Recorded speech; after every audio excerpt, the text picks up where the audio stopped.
Hi welcome to my vlog. ನಾವಿವತ್ತು ಒಂದು ಮದುವೆಗೆ ಹೋಗಬೇಕಾಗಿತ್ತು. ಅದು ನಮ್ಮ ದೇವಸ್ಥಾನದಲ್ಲೇ, ಮನೆ ದೇವ್ರ ದೇವಸ್ಥಾನದಲ್ಲಿ. ಸೊ ಅಲ್ಲಿಗೆ ಹೋದ್ವಿ ಬೆಳಗ್ಗೆನೇ ಬೇಗ ಎದ್ದು. ಇನ್ನು ಮದುವೆಗೆ ದಾರೆಗೆಲ್ಲ ನಿಲ್ಲಿಸಿರಲಿಲ್ಲ. ಸೊ ಫಸ್ಟ್ ಹೋಗಿ ತಿಂಡಿ ಮಾಡಿರಲಿಲ್ಲ ಅಂದ್ಬಿಟ್ಟು ಬೇಗ ಬೇಗ ತಿಂಡಿ ಮಾಡ್ಕೊಳ್ಳೋಣ ಅಂದ್ಬಿಟ್ಟು ಛತ್ರದೊಳಗಿದ್ದು ಊಟದ ಅಲ್ಲಿಗೆ ಹೋದ್ವಿ. ಅಲ್ಲಿ ತಿಂಡಿ ಎಲ್ಲ ಮಾಡಿಕೊಂಡು, ಇವತ್ತು ಇಡ್ಲಿ ಏನೋ ಮಾಡಿದ್ರು, ಅಲ್ಲಿ ಮಾಡಿಕೊಂಡು ಟೀ ಕುಡಿಯೋಣ ಅಂದ್ಬಿಟ್ಟು ಕುಡ್ಕೊಂಡು ನೆಕ್ಸ್ಟ್ ದೇವಸ್ಥಾನದ ಒಳಗೆ ಹೋದ್ವಿ. ತುಂಬ ಚೆನ್ನಾಗಿದೆ ದೇವಸ್ಥಾನ, ಫುಲ್ ವಿಶಾಲವಾಗಿದೆ. ಆಮೇಲೆ ದಾರೆ ಎಲ್ಲ ಒಯ್ಕೊಂಡು ಬಂದ್ವಿ ಆಚೆಗೆ. ಸೊ ಹುಡುಗ ಹುಡುಗಿ ನೋಡಿಕೊಂಡು ದಾರೆ ಒಯ್ದ್ಬಿಟ್ಟು ಆಚೆಗೆ ಬಂದ್ವಿ. ಹಂಗೆ ದೇವಸ್ಥಾನದ ಒಳಗೆ ಹೋದ್ವಿ. ದೇವಸ್ಥಾನದ ಒಳಗೆ ಹೋಗಿ ಮನೆ ದೇವ್ರಲ್ವಾ, ಪೂಜೆ ಮಾಡಿಸ್ದಲೇ ಹಾಗೆ ಬರೋಕ್ಕಾಗುತ್ತಾ? ನಿಮ್ಮ ಮನೆ ದೇವ್ರು ಯಾವುದಿದು ಅಂತ ಕಮೆಂಟ್ ಮಾಡಿ, ನನಗೂ ಕೂಡ ಈಗ ಗೊತ್ತಾಗಲಿ. ಸೊ ಅಲ್ಲಿಂದ ಇನ್ನೊಂದು ಮನೆ ದೇವ್ರ ದೇವಸ್ಥಾನಕ್ಕೆ ಹೋದ್ವಿ. ಕೆಂಚನಾಳಮ್ಮ ಅಂತ ಇದು ದೇವಸ್ಥಾನ. ಸೊ ಅಲ್ಲಿ ಯಾರೋ ಅಭಿಷೇಕ ಮಾಡಿಸಿದ್ರು, ತುಂಬ ಚೆನ್ನಾಗಿ ಅಲಂಕಾರ ಮಾಡಿದ್ದು, ನೀವೇ ನೋಡ್ಬೋದು. ಎಲೆಯಲ್ಲಿ ಅಲಂಕಾರ ಮಾಡಿದರು. ದೇವಿ ಮಾತ್ರ ತುಂಬ ಚೆನ್ನಾಗಿ ಕಾಣ್ತಾ ಇತ್ತು. ಸೊ ನಮಗಂತೂ ನಾವು ಬಂದಿದ್ದ ದಿವಸನೇ ಈ ಥರ ಅಲಂಕಾರ ನೋಡೋದಕ್ಕೆ ಸಿಕ್ತು ಅಂತ ತುಂಬ ಖುಷಿ ಆಯಿತು. ಹಾಗೆ ಆ ದೇವಸ್ಥಾನನ ಒಂದು ರೌಂಡ್ ಪ್ರದಕ್ಷಿಣೆ ಹಾಕ್ಕೊಬರೋಣ ಅಂತ ಹೋದ್ವಿ. ಹೊಸದಾಗಿ ಕಟ್ಟಿದ್ರಂತೆ, ನಾವು ನೋಡೇ ಇರಲಿಲ್ಲ. ಸೊ ನಾವು ಬಂದಾಗ ಕಟ್ಟಿರಲಿಲ್ಲ. ಇವಾಗ ಇನ್ನೂ ಕನ್ಸ್ಟ್ರಕ್ಷನ್ ನಡೀತಾ ಇದೆ.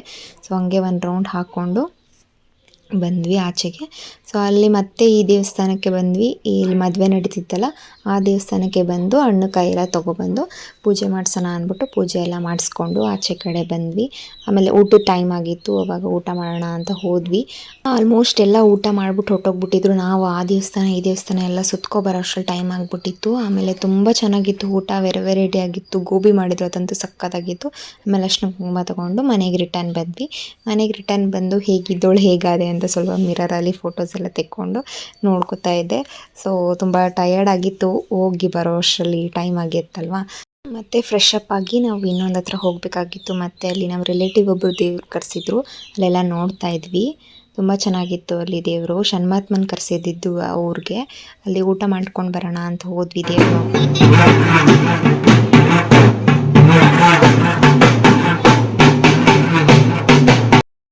ಮತ್ತು ಅಲ್ಲೂ ಕೂಡ ನೈಟ್ ಆಗಿತ್ತಲ್ವ, ಊಟ ಮಾಡೋಣ ಅಂದ್ಬಿಟ್ಟು, ಅಂದರೆ ಮಧ್ಯಾಹ್ನ ಎಲ್ಲ ಊಟ ಮಾಡಿದ್ವಲ್ವ, ಸ್ವಲ್ಪ ಊಟ ಮಾಡೋಣ ಅಂದ್ಬಿಟ್ಟು ನೈಟ್ 10 ಗಂಟೆಲಿ ನಾವು ಊಟ ಮಾಡಿದ್ದು.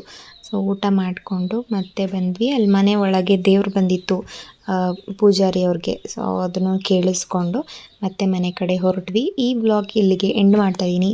ಈ ವಿಡಿಯೋ ನಿಮಗೆ ಇಷ್ಟ ಆಗಿದ್ರೆ please subscribe to my channel. ಹಾಗೆ thank you for watching my videos.